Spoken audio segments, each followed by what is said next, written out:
going to explain a bit the CCF concept because I to run through it. But first, a quiz. First, hey, where's Wally? And when? You find Wally?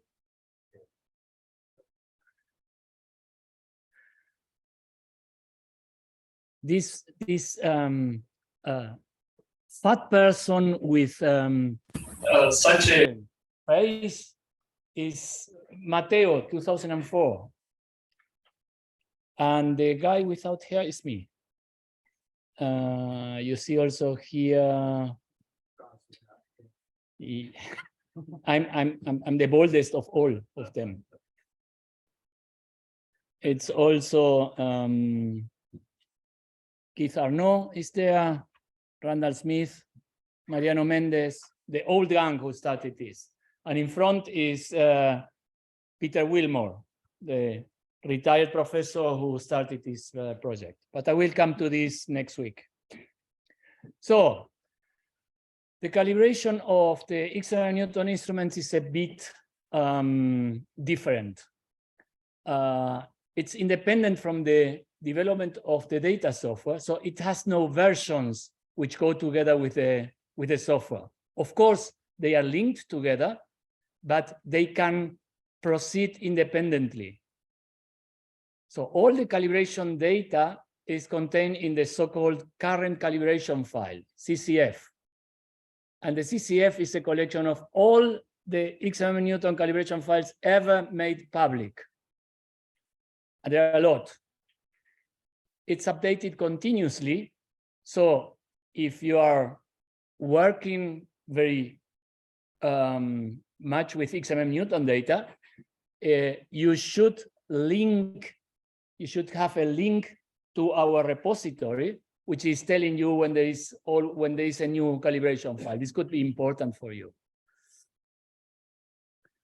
There is something called the CIF, the calibration index file, which is necessary for the data analysis, and which is relating the observation you want to work with the calibration files you need for that. And since there are several versions of each calibration file, this CIF is fundamental, because there is no one bad pixel table. There is one bad pixel table which covers the data from 2002 to 2004, and another one which is covering 2004 to 2007, and so on. So it depends on which is the observation you are going to work with from the date of this observation. The calibration files you're going to use are dependent. That means this dependency is not put in the calibration files, but in the versions of this calibration file. It's a bit different from other concepts. And the command to build it is CIF build once you tell the software which is the data you want to work with. That means if you're working with two different data sets, you do this twice for each of the two observations. And it's just a fit file with containing all the calibration files. You can look into it. It's in FITS format, but you can look into it and see which version of every calibration file you are using. So this was explained already by Aitor, but I want to go a bit slower on this. You see this T in the x-axis is the time of the observation.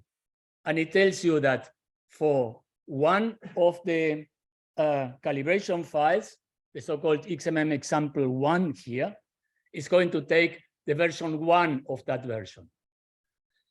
For the second example, for the second calibration file, it was the version number 2 until it was superseded by version number 5.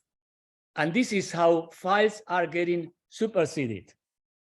That means when we discuss take only the valid data set of CCFs, in this valid data set, since 5 and 6 cover completely the version 2, this version 2 will not be anymore there. It's in our calibration files because we keep everything, and I will come to discuss this later. But it's superseded, so it will not be in the so-called valid CCF.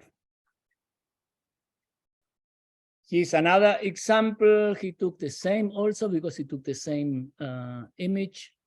And I don't know if this is an example which is real. It seems that for the time t, for the observation time t, there is no calibration file example 3. I think we don't have any of this kind. I think the software would be confused if we don't give a calibration file which is expecting for other observations. So it's irrelevant. Okay, in any case, the rules were already discussed by him. So you can make the CIF online also to check if you have all the files you need for your observation. Because if you produce online a CIF which is different from the CIF you produce in your computer, that means you are missing some files. You can also retrieve through this page the files which you are needing, yeah, which you are missing. So there are comparison buttons and everything.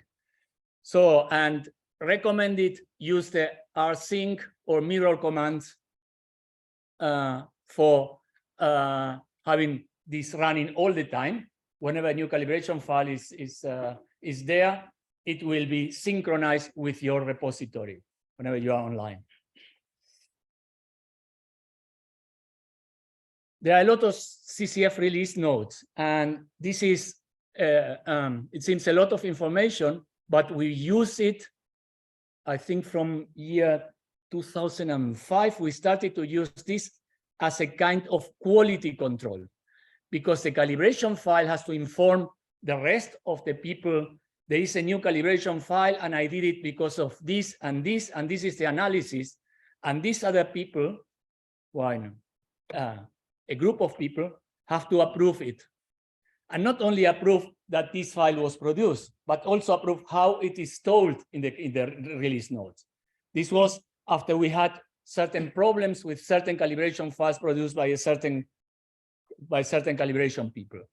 And it's nice because it's telling you a lot about how this calibration is done and so on. And if you have a problem, you see something which is problematic related to some part of the calibration, you can identify it. You can go to this release notes and try to see, okay, here, this could be the reason and so on. So, and this is what I was talking about, keeping everything. It's Diogenes syndrome. It's senile squalor syndrome. It's a disorder characterized by extreme self-neglect, social withdrawal, apathy, compulsive hoarding of rubbish, and so on. So we are having a lot of rubbish in our calibration files repository. But the reason is that the calibration people, they can reproduce the conditions of calibration which were back in 2008 or so, and see how this evolved. There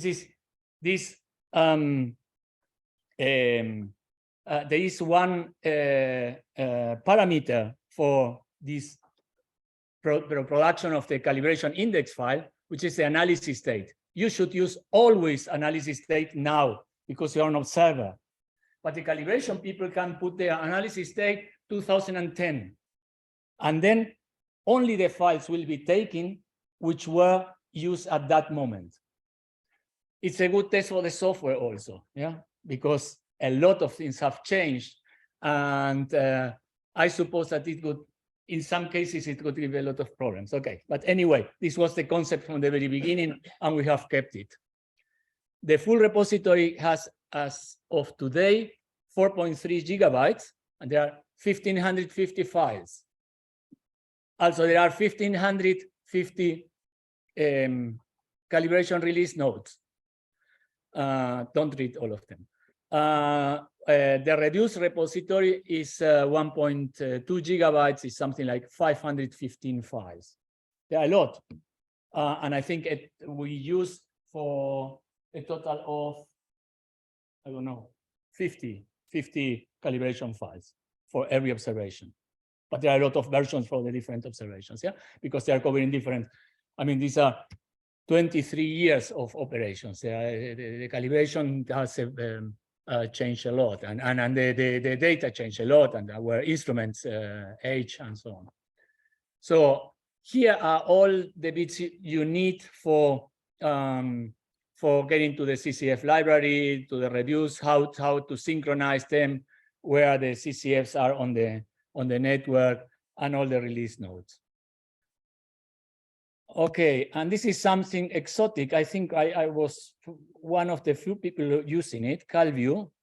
In the beginning, it was thought to be to look into the different characteristics of the different calibration files. You can change parameters there and see, for instance, how the reflection efficiencies of the mirror, of one of the mirror, I don't know which, sorry, the reflection efficiency of RGS1, here is by theta 0, change when you go to theta 100 or so, and then you have the different effects. Okay, interesting for the people who have asked me about the point spread function. There you can play with the point spread function and see how this change when you go offset on, or when you have a certain azimuthal angle, etc., etc. But these are not all the calibration files, because we have ESAs, and this is a package for extended sources, and there are several people who want to work here with extended sources. ESAs is a package which was developed independently of the SAS, and it was written in Fortran 77. We are lucky that it was not written in Fortran 4. And it was converted into Fortran 90 after we started to put some pressure on it, so to get it more SAS-like and to be able to integrate into the SAS. Part of this integration has taken place in the last 10 years, and the final integration should be in 2 months from now, when all the calibration files this package is using at the moment are converted into CCFs. Important for us is because of the control of the calibration files. Otherwise, you have something which is not SAS compliant. If you plan to use it these days, you have to use the ESA's CalDB, and I couldn't find yesterday the place where we have this CalDB in ESAC, in the ESA archives. So at the moment, I can only recommend it to download it from Goddard. Here is the address for it. And for these ESAs, there is a nice cookbook with all the analysis procedure. It's going step by step. It's a bit cumbersome because of several aspects of it, but it's unique for analysis of extended sources, and extended sources are very important for XMM.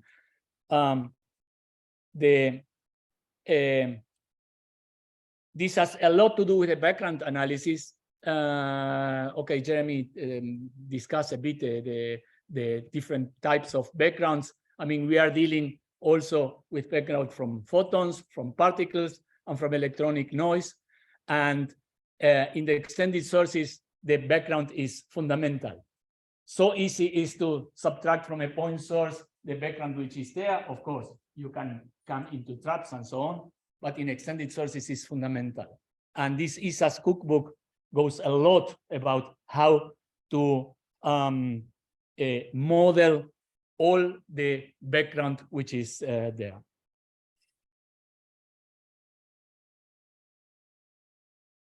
There are other calibration files. We don't call them calibration files, but these are this redistribution matrix, the so-called canned.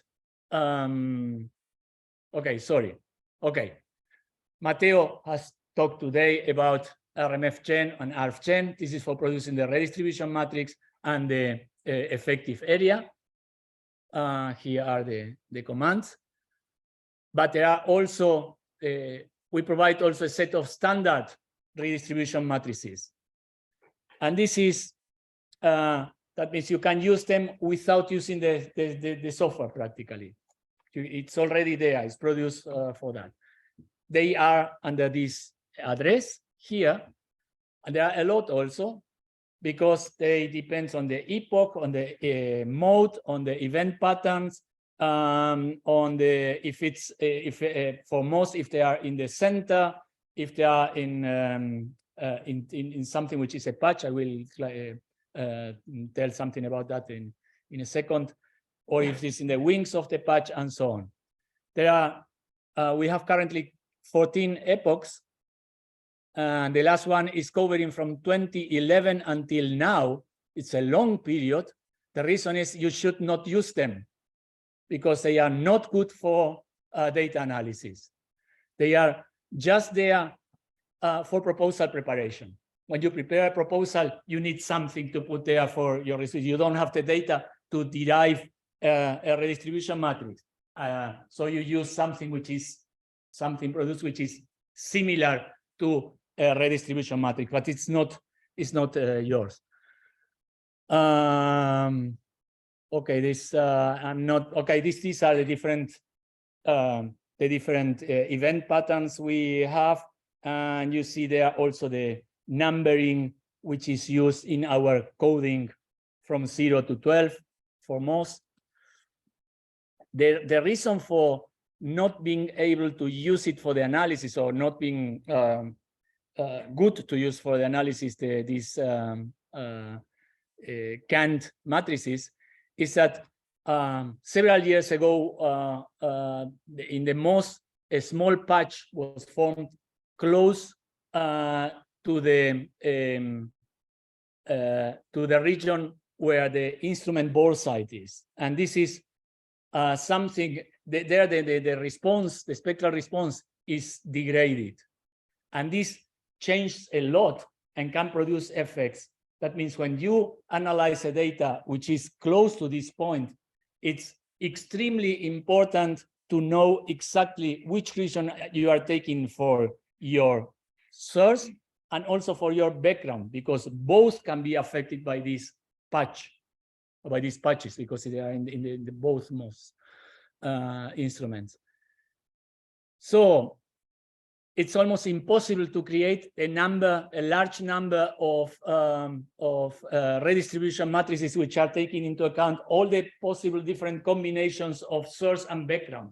And this is the reason for using RMF-gen and never use for the analysis the redistribution matrices. By PN, we have also standard matrices. They should be used also for preparing proposals. They can be used actually for data analysis. This was important in the time when we have needed something like half an hour for running RMF-gen. 2002, RMF-gen ran, depending on the machine you had. In a good machine, it took something like half an hour to run. Today, it takes a minute or half a minute or so. And if you have a powerful machine, less than that. So that's the reason why we don't recommend anymore to use canned matrices, but you can use them. They are produced whenever we have a new version of the SAS, and whenever we have a new analysis of how this evolves.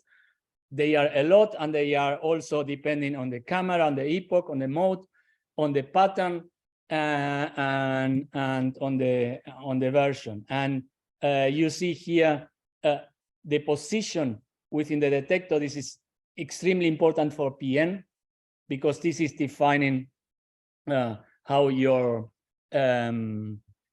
how much the different parts are affected by CTI.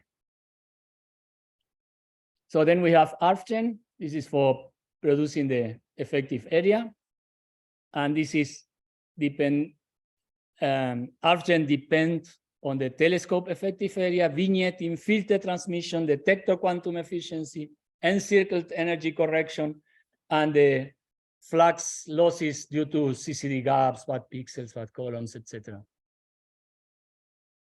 So I'm coming only to the first ones are obvious. Well, you can go and see how the telescope effective area varies within the our field of view, and how the vignetting is, and so on. That they are having an effect on the total effective area is clear. But with encircled energy correction, that means that Arfchen is able to correct for the flux which we lose whenever we choose a part of the whenever we choose a source, because the wings in the case of XMM can be pretty large, and this change also with energy. So whenever you select a source, you should take care of how much of the source you are losing, and Arfchen does that. Calculates exactly how much you lose. It's of course dependent on energy and off-axis angle. Also corrects for areas which are lost due to the chip gaps, bad pixels, offset columns. You see there a nice image with a lot of out-of-time events. This is this streak you see there. We have a powerful source there, and in the time we are reading out the detector, you are seeing still photons from this source, which are just falling onto the shift. Yeah.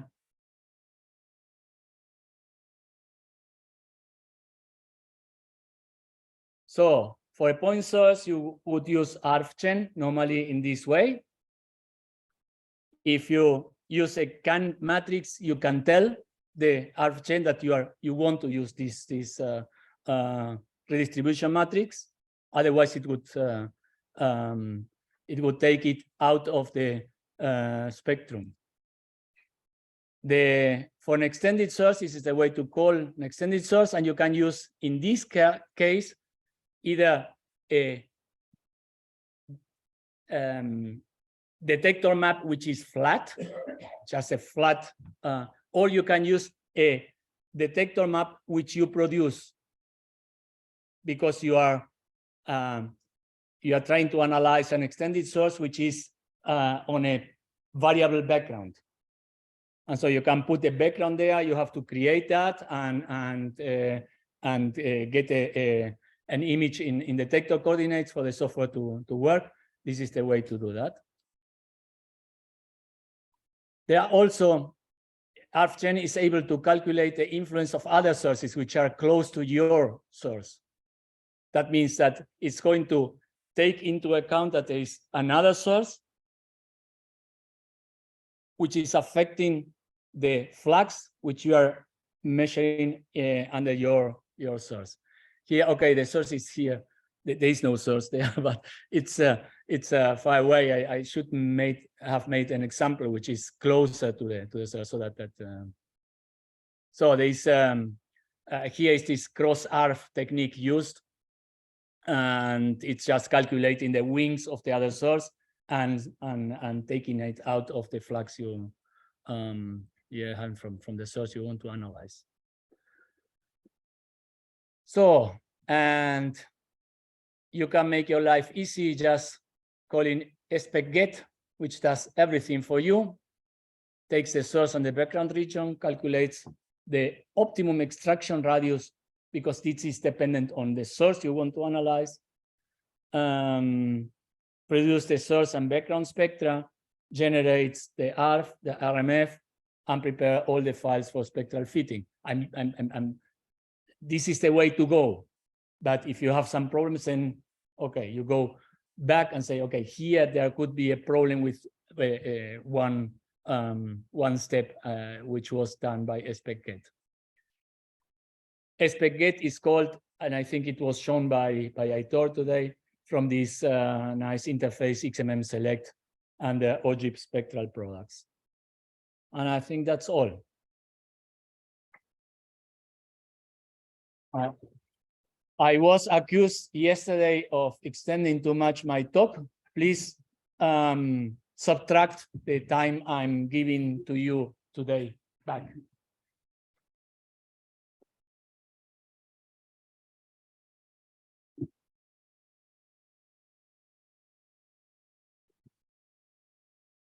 A very obvious question. Is there any difference between XMM select and EV select? XMM select. XMM select is the GUI for EV select. Oh, okay. That means EV select has, I don't know, 50 parameters, 60 parameters. And from these 60 parameters, the 15 more important you can get from XMM select. And it's also a way to go to interface with DS9 to pass data to DS9 and back from DS9. This is a nice way to work. It's very fast, and you don't need to repeat the commands, how to put the commands and so on. That's the reason.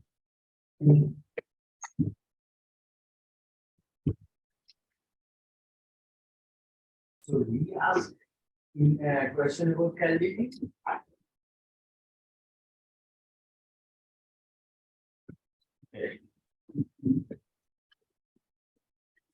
Generally, Mateo is Mariano. Mariano used to show magic trick during these workshops. So today I am trying one.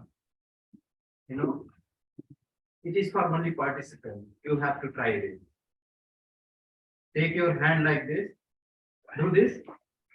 And if your laptop is there, put your hand on your laptop lid. Please try lid. And close it. Please do that. Yes. Because during lectures, if you are not listening it, then obviously you will not have any questions. Okay. Next one. Yes, Christine. I know.